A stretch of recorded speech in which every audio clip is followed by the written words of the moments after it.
السلام علیکم ناظرین، آپ دیکھ رہے ہیں F B news program Pakistan today کے ساتھ میں ہوں آپ کا میزبان فرد بشیر۔ ناظرین، آج کا ہمارا ایک اسپیشل سیگمنٹ ہے۔ سیگمنٹ میں آپ کو نیشنل اور انٹرنیشنل نیوز کے حوالے سے آپ کو آگاہ کریں گے اور آج کا سیگمنٹ بھی اسی ریلیٹڈ ہے۔ لیکن ناظرین، اس پروگرام کو باقاعدہ میں شروعات کرنے سے پہلے ایک اسپیشل شخصیت جو کہ تجزیہ کار ہے، چکوال سے ان کا تعلق ہے، حافظ محمد وقار ہے، میں آپ کو اپنے پروگرام میں آنے پر خوش آمدید کہتا ہوں۔ ناظرین، یہاں پہ آپ کو آج کا ہمارا ایک اسپیشل سیگمنٹ جو کہ آپ کو دکھانے جا رہے ہیں اور بتانے جا رہے ہیں، جو کہ آج کل بہت دھوم مچی ہوئی ہے نیشنل اور انٹرنیشنل حوالے سے۔ اگر نیوز کو آپ دیکھ رہے ہیں تو اس پہ بھی یہ چیزوں کو ہی دیکھا جا رہا ہے کہ انڈیا کا ایل او سی پر مظلوم بھائیوں پر، شہریوں پر بلا تشدد وہ فائرنگ کرتے ہیں اور ان کو تشدد کا نشانہ بناتے ہیں۔ تو کیا سمجھتے ہیں اس حوالے سے؟ آپ کا ماشاءاللہ سے بہت اس پہ تجربہ بھی ہے، تجزیہ کار بھی ہیں، تو آپ کی نظر سے کیا سمجھتے ہیں یہ جو بلا تشدد اشتعال انگیزی کرتے ہیں اور فائرنگ جو کرتے ہیں؟ بسم اللہ الرحمن الرحیم۔ پہلے تو میں آپ کا شکریہ ادا کرتا ہوں کہ آپ نے اپنے اس پروگرام میں مجھے دعوت دی، اور اس کے بعد میں جو آج کا ہمارا ٹاپک ہے اس پر آؤں گا۔ ایل او سی پر جو انڈین اشتعال انگیزی ہے نا، وہ تو بالکل انٹرنیشنل لیول پر اس کو ایکسپوز پاکستان کر بھی چکا ہے اور کرتا بھی رہتا ہے، اور پاکستان کے ایکسپوز کرنے پر ہی ایل او سی پر تقریباً یہ پچھلے چند عرصے میں مبصرین جو ہیں انہوں نے چکر لگانے شروع کیے ہیں وہاں کے لوگوں کے حالات دیکھنے کے لیے، اور اسپیشل جو نکیال سیکٹر ہے، اڑی سیکٹر ہے، باغ سیکٹر ہے، یہ جو سیکٹرز ہیں نا، ان پر تو بالکل بارڈر سے جب ادھر سے وہ گولہ فائر کرتے ہیں تو ان کے ذہن میں چوکی ہو نہ ہو، وہ بغیر نشانے کے، ویسے بھی ہمیں تو یہ معلوم ہے کہ انڈیا کا جو فائر کا یا کامیاب تو ہوتا ہی نہیں ہے، کامیاب تو ہے کوئی، وہ اندھا دھندی کرنے والے ہیں ایسے ہی۔ اب وہ جو اندھا دھند فائرنگ کرنے والے لوگ ہیں نا، ان میں ایک ایشو آ رہا ہے کہ وہ اندھا دھند فائر داغ دیتے ہیں پاکستان کے، چلو مان لیا کسی جو ہمارے شہری بستیاں اور نہیں، جو ہماری فوجی ایریاز ہیں، ٹھیک ہے، جہاں ہماری چوکیاں ہیں، ان کو تو ان کی کوشش بھی ہوتی ہے کہ ان کو ہٹ نہ کیا جائے، کیونکہ انہیں یہ پتا ہوتا ہے کہ اس پر پاکستان ریٹیلیٹ کرے گا، اور پاکستانیوں سے وہ جتنا ڈر کے بھاگتے ہیں آرمی والے، انہیں پتا ہوتا ہے کہ جب وہ ریٹیلیٹ کریں گے نا، اس کا جواب دیں گے، وہ اس ری ایکشن میں وہ ہماری 4 سے 5 چوکیاں اڑا دیں گے، ایک چوکی کے بدلے میں 3 4 5، 2 والی تو بات پہ رکتا ہی فوجی کوئی نہیں ہے۔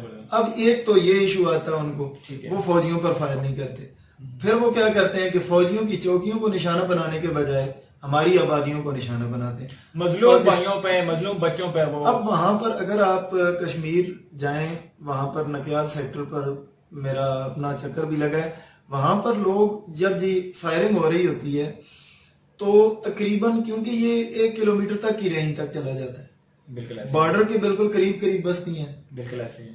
اب جب بغیر کسی نشانے کے لگایا، کسی کے چھت پہ گرا، کسی کے گھر میں گرا، کسی بیچارے کی ٹانگ اڑی، ٹھیک ہے، اب انہوں نے یہ کوئی نہیں دیکھنا ہوتا کہ یہ کون ہے کون نہیں، یہاں پر یہ دیکھا جاتا ہے کہ فوجی مرے تو بھی کلمہ پڑھنے والا ہے، عام شہری مرے تب بھی کلمہ پڑھنے والا ہے۔ پاکستان کو اس حوالے سے بڑی مشکلات ہیں، پاکستانی آرمی بغیر نشانے کے اور بغیر پلان کے کوئی بھی کاروائی نہیں کرتی، خواہ وہ ریٹیلیٹ کی صورت میں بھی، وہ جواب کی صورت میں بھی ہو، کیونکہ ہم جموں کشمیر میں بسنے والے تمام دوستوں کو اپنا بھائی سمجھتے ہیں، وہ ہیں ہی ہمارے بھائی ہیں، ٹھیک ہے۔ اب جب وہ ہمارے بھائی ہیں تو ہماری فوج کے ہاتھوں وہ نشانہ نہ بنے، ہر فوجی کے ذہن میں یہ بات ہے کہ ہمارا بھائی، حضور کی حدیث مبارکہ بھی ہے کہ تمام امت مسلمہ ایک جسم کی مانند ہے، سبحان اللہ، ٹھیک ہے۔ تو اب وہ ان کی یہ کوشش ہوتی ہے کہ ہمارا مسلمان بھائی اسے تکلیف میں نہ پہنچے، بے شک۔ اس کی وجہ سے ان کے فوجیوں میں اضطراب یہ پایا جاتا ہے کہ ادھر سے ہم نے جب فائر کرنا ہے تو وہ بغیر نشانے کے کرنا ہے، ادھر سے انہوں نے ہماری چوکیوں کو نشانہ بنانا ہے۔ آپ نے اگر دیکھا ہو تو پچھلے کچھ عرصے میں انڈین آرمی کی آرمی کے لوگوں کی جو حالت ہے، وہ بالکل مورال ان کا 0 سے بھی نیچے گیا ہوا ہے، ڈر سے۔ آپ نے ڈر کی بات کی، ان کا ڈر جو ہے وہ 0 سے نیچے گیا ہوا ہے۔ ایک ویڈیو بھی باقاعدہ سوشل میڈیا پہ ہائی لائٹ ہوئی تھی کہ ہاں، وہی تو میں آپ کو بتا رہا ہوں کہ ان کے حالات جو ہے نا بیسیکلی وہ انتہائی برے حالات ہیں، ٹھیک ہے. اور پھر الحمدللہ ہمارے جو آرمی ہے وہ اپنے جوانوں ان کو پر تو مار مٹنے کا جذبہ ہے، مار مٹنے کا جذبہ ہے. پھر ہمارے جو شیر جوان ہیں اور اتلے لیول سے لے کر عام سپاہی تک ان میں شہادت کا جذبہ پایا جاتا ہے. بالکل ایسے ٹھیک ہے. یہ جو شہادت کا جذبہ ہے نا یہ انسان کو مرنے کو ہی نہیں دیتا. سبحان اللہ. ٹھیک ہے. زبردست. تو ان کے ذہن میں موت کے بعد کی زندگی ہے. وہ ڈرتے ہیں، وہ تو ڈر کے مارے وہ آگے باہر نکلنا تو بہت دور کی بات ہے، وہ اس وجہ سے دب کے اندر سے چھپ کے وار کرنے کی کوشش کرتے ہیں. اس وجہ سے ان کا جو وار ہوتا ہے وہ ہمیشہ عام پر ہوتا ہے، ضائع بھی جاتا ہے اور اس سے نقصان عام لوگوں کو ہوتا ہے. اب پچھلے کچھ عرصے میں اس سے پہلے بھی ایک جو ہے وہ مبصرین کی گاڑی پر حملہ کیا گیا، ریسنٹ بھی ایک ان کی مبصرین کی گاڑی پر حملہ کیا گیا. اب مبصرین کی جو گاڑیاں ہوتی ہیں نا وہ خواہ کسی بھی ایریا میں ہو، وہ اسلام آباد میں ہو، اڑی سیکٹر میں ہو، باغ سیکٹر میں ہو، سیالکوٹ سیکٹر میں ہو، چھم سیکٹر میں ہو، اس کے علاوہ نکیال سیکٹر میں ہو، مبصرین کی گاڑی پر گولی کا فائر کرنا یہ انٹرنیشنل قوانین کی خلاف ورزی. بے شک ایسے ہے. اور انٹرنیشنل لیول پر اس ملک کو انتہائی برا ملک سمجھا جاتا ہے. بے شک ایسے ہے. اور وہ کئی دفعہ یو این کی جو مبصرین کی ٹیم ہے ان پر حملہ کر چکے ہیں. آپ اس کو کس اینگل سے لیں گے؟ کیا وہ آیا کہ اس کو ڈر کے مارے کرتے ہیں، اپنا دباؤ بڑھانے کے لیے کرتے ہیں؟ ان کا کیا تھنکنگ ہے، کس پوائنٹ آف ویو سے وہ اس طرح کی دباؤ تو چائنا نے بڑھا دیا تھا نا ان کا، وہ تو سب کو سامنے تھا. ناظرین آپ نے بھی دیکھا تھا کہ وہ کس طرح وہ سچویشن گزری تھی. میں اس کو بتاؤں گا کیسے کہ خود آپ سب بھائیوں نے اور یہ سوشل میڈیا کی زینت بنا رہا ہے، وہ سامنے آ گیا ہے. ایسے ہی ہے. ٹھیک ہے. جن فوجیوں نے ان پر فائر نہیں کیا ان کو ڈنڈوں کے ساتھ مارا ہے، ایسے ہی ہے. بالکل. اور وہ آگے بھاگ رہے ہیں. دباؤ تو ان کا یہی کچھ ہے، موت سے ڈرنے والے لوگ ہیں وہ. اس کے بعد وہ تو اللہ اکبر کا نعرہ سن کے وہ تو بھاگنے پہ مجبور ہو جاتے ہیں، بھاگ کھڑے ہوتے ہیں. فائر تو بہت دور کی بات ہے. فائر کے بغیر ہی ان کی جو ہے نا وہ اللہ نے مسلمان کو بہت کچھ دیا ہے. الحمدللہ الحمدللہ. ناظرین بہت ساری باتیں کریں گے لیکن وقت ہو جاتا ہے شارٹ سے بریک کا. آپ سب جو وقار احمد ان سے بہت مزے کی اور بہت آج اہم قسم کی باتیں ہوں گی، لیکن وقت ہو جاتا ہے شارٹ سے بریک کا. ہمارے ساتھ رہیے گا.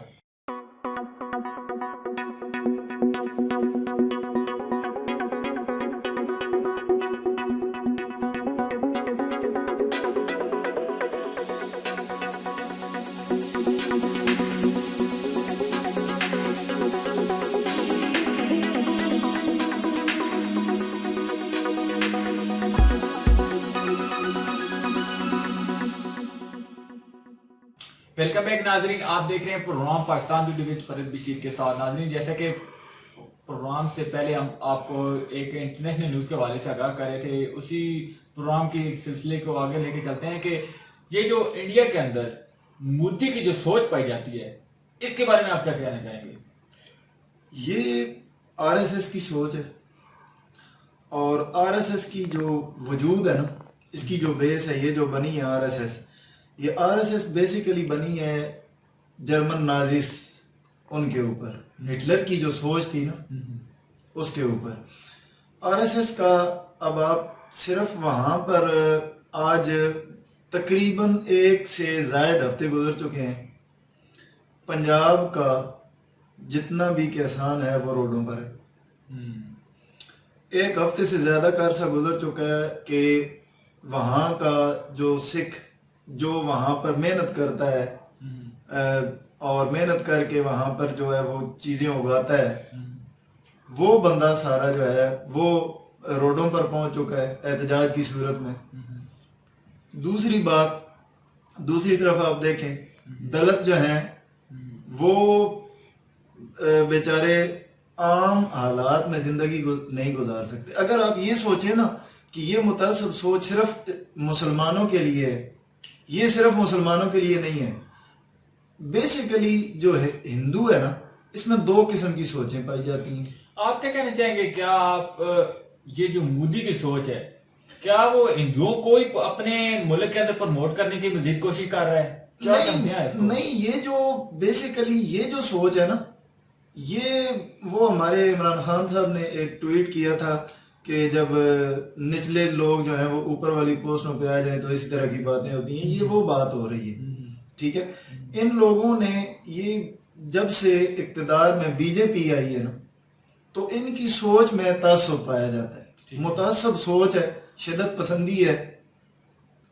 فوج میں دلت, دیگر شعبوں میں دلت کو آگے نہیں آنے دیا جا رہا. میں ہندوؤں کی طرف ہی پہلے چلا آتا ہوں, مسلمان تو آخری سٹیج پر آتے ہیں. ٹھیک ہے. دلتوں کو بالکل جو ہے نا اوپر والی پوسٹوں پر نہیں لایا جا رہا اور پوری کوشش سے ان کو نیچے رکھا جا رہا ہے. ٹھیک ہے. دوسرا جو ان کی سوچ ہے اس میں سکھ ہیں, جب بھی وہ اپنے حقوق کے لیے آواز اٹھانا شروع کرتے ہیں تو کہہ دیا جاتا ہے کہ یہ الگ جو ہے نا وہ خالستان کی تحریک چل رہی ہے, یہ تو ان کی تحریک ہی نہیں ہے. اس کے پیچھے آواز کو بھی دبانے کی فل فلیج کوشش کی جاتی ہے. بھائی وہ آپ دیکھ لیں کس طرح ان کے اس میں حملہ کیا گیا پنجاب میں, وہ آپ کے سامنے ہے, ساری ہسٹری آپ کے سامنے ہے. اس کے بعد پھر اگلی جو تھوڑا سا آگے چلے تو پھر مسلمان آ جاتے ہیں, بابری مسجد سے لے کر, اور پھر یہ جو کشمیر کی متعلقہ موومنٹ ہے اور قوانین کی تبدیلی, یہ ساری چیزیں ان کو دیکھ لیں. تو انڈیا کی جو انٹرنیشنل سوچ ہے نا یہ وہ نازسٹ سے متاثر لوگ ہیں, یہ ہٹلر سے متاثر لوگ ہیں. یہ چاہتے ہیں کہ ہم ہوں کوئی دوسرا نہ ہو. یہ اپنی طرف سے سب سے بڑی جمہوریت کا نعرہ لگانے والے لوگ ہیں. ناظرین کے لیے کہ انڈیا آج تک یہ دعویٰ کرتا آیا ہے کہ جو انڈیا ہے یہ دنیا کی سب سے بڑی جو ہے وہ جمہوری قوت ہے. کون سی جمہوری قوت جہاں پر آبادی میں وہ اپنا آبادی میں اضافہ کر رہے ہیں, باقی تو اس میں کچھ نہیں ہے. آبادی تو بڑی ہے. اب انٹرنیشنل لیول پر میں اگر یہ کہوں کہ اتنی ساری چیزیں انٹرنیشنل ساری دنیا جانتی ہے, کیوں خاموش ہے؟ بالکل ایسی ہے. خاموش اس لیے ہے کہ بہت بڑی مارکیٹ ہے. اصل میں اگر 22 کروڑ کے مقابلے میں 1 ارب 22 کروڑ یا 25 کروڑ لوگ ہونا تو پھر وہاں پر 22 کروڑ میں کتنی, فرض کریں ایک گھر میں ایک بندہ ہے, اس کی ضروریات کتنی ہوگی, اور ایک گھر میں 10 بندے ہیں, ان کی ضروریات ظاہری بات ہے 10 گنا ہوگی. یہاں پر مسئلہ یہ ہے کہ انڈیا کی بڑی مارکیٹ کو دیکھتے ہوئے انٹرنیشنل جو ہمارے جتنی بھی تنظیمات ہیں, یو این کے جتنی بھی مشنز ہیں, وہ سارے خاموش ہیں کہ یہ ہماری مارکیٹ نہ بگڑے. بصورت دیگر انڈیا کی جو حالت ہے, اب آپ ریسنٹ جو حالات جا رہے ہیں ان میں دیکھ لیں, وہاں پر اگر مسلمان آواز اٹھاتا ہے تو اس کو کہہ دیا جاتا ہے گو بیک ٹو پاکستان. اب 22 کروڑ سے زائد وہاں پر مسلمان موجود ہیں.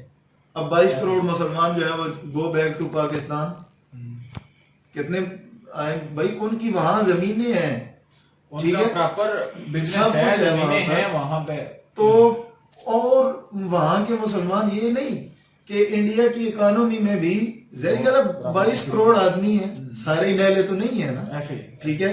اور پھر آپ یہاں پر میں آپ کو ایک اور بات جو ہے اس میں اس کی طرف توجہ دلواتا ہوں, شاید ناظرین کو بھی اس حوالے سے انہوں نے بھی کبھی سوچا ہو یا نہیں. آج سے 10 سال پیچھے چلے جائیں, انڈیا کی کرکٹ ٹیم میں کتنے مسلمان تھے؟ بالکل ایسی ہے. آج انڈیا کی پوری ٹیم میں مسلمانوں کی تعداد مجھے بتائیں, ہے ہی کوئی نہیں. یعنی کہ یہ سوچ اس چیز کی عکاسی کر رہی ہے کہ بھائی 22 کروڑ میں 11 بندوں میں بندہ کوئی نہیں رہ گیا. اور پھر اللہ کی کرنی دیکھ لو, پھر 36 پہ آر ٹیم آؤٹ بھی تو ہوتی ہے.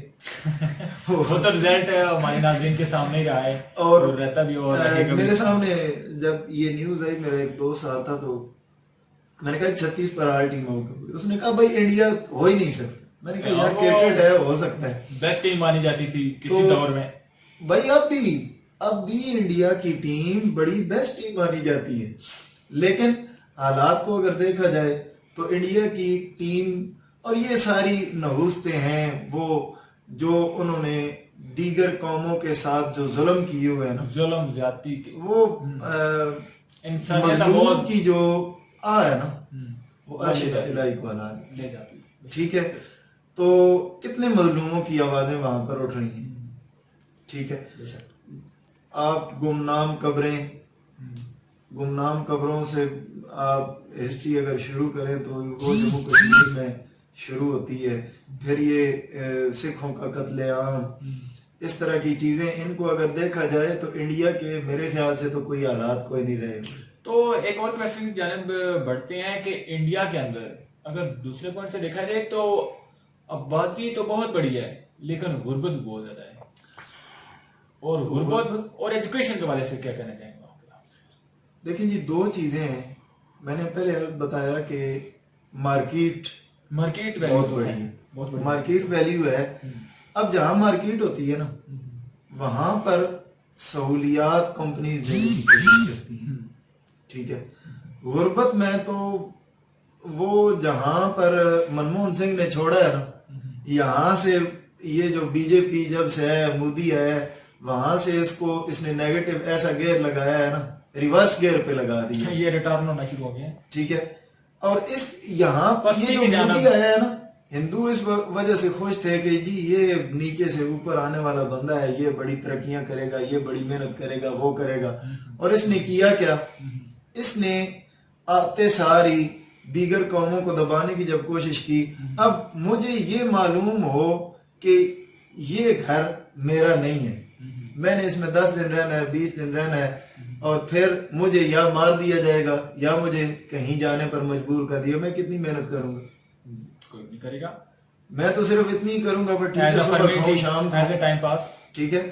تو اس وجہ سے ایک تو اکانومی کو بڑا دھچکا لگا ہے، اور غربت جو ہے نا وہ بھی جب اکانومی کو دھچکا لگتا ہے تو غربت جو ہے وہ پہلے ہی وہاں پر جو ہے وہاں کی 25-30% سے زائد آبادی جو ہے وہ غربت کی لکیر سے، بلکہ 25-30 نہیں 60%، 60% آبادی جو ہے وہ غربت کی لکیر سے نیچے ہے. ایسے ہی. ٹھیک ہے.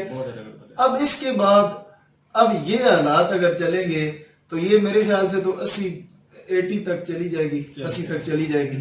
اگر اس طرح یہ حالات رہے تو پھر انڈیا کا مستقبل کیا ہوگا یہ آپ خود دیکھ سکتے ہیں. ناظرین کو بھی پتہ ہے اور ہمیں بھی پتہ ہے.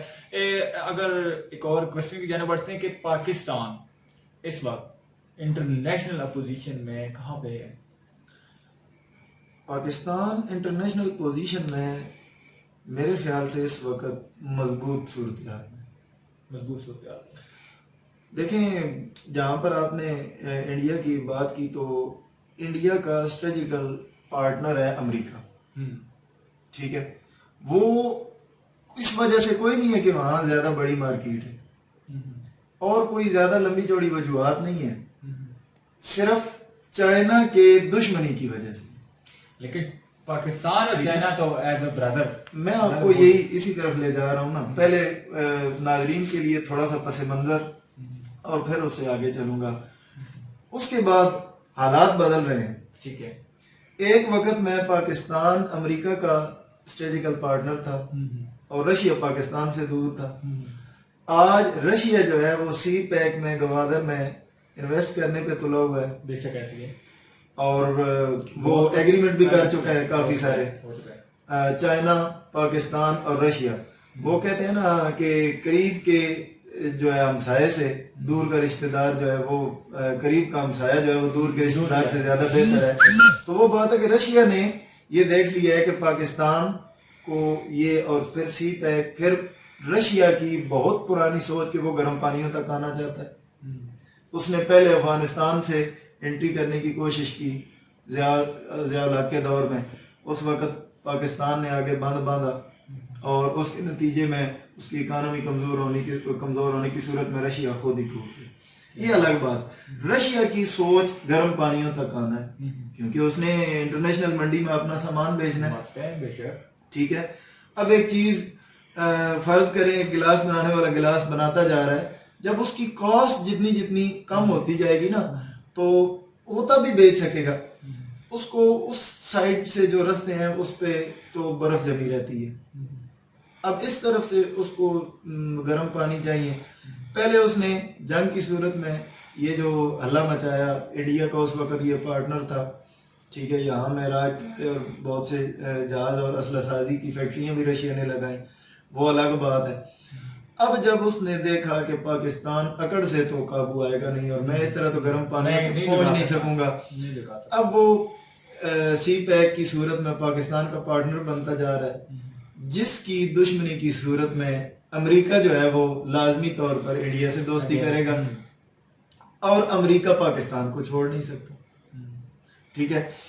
اس کی وجہ یہ ہے کہ پاکستان کی پوزیشن ایسی ہے جہاں پر سے آگے پھر امریکن فوج بیٹھی ہوئی ہے، امریکن انٹرسٹ پڑا ہوا ہے، امریکن اربوں ڈالر کھپے ہوئے پڑے ہوئے افغانستان میں، بے شک ایسے ہے، بالکل وہ اپنی وہ جہاں پر 10,000 ہے، 20,000 ہے، 50,000 ہے، ایک فوجی بھی ایک ملک نہیں اپنا مروانا چاہ رہا ہوتا تو وہ کس طرح اس کو چھوڑ سکتے ہیں، اور پھر وہ اس حالت میں افغانستان کو چھوڑ بھی نہیں سکتے جس میں اب ہے، وہاں پر بھی اس کے انٹرسٹ موجود ہیں، جس کے لیے پاکستان کی پوزیشن ادھر سے چائنا کا سی پیک ہونے کے باوجود انٹرنیشنل لیول پر انٹرنیشنل پوزیشن پر الحمدللہ پاکستان بہترین پوزیشن ہے، بہت بہترین پوزیشن۔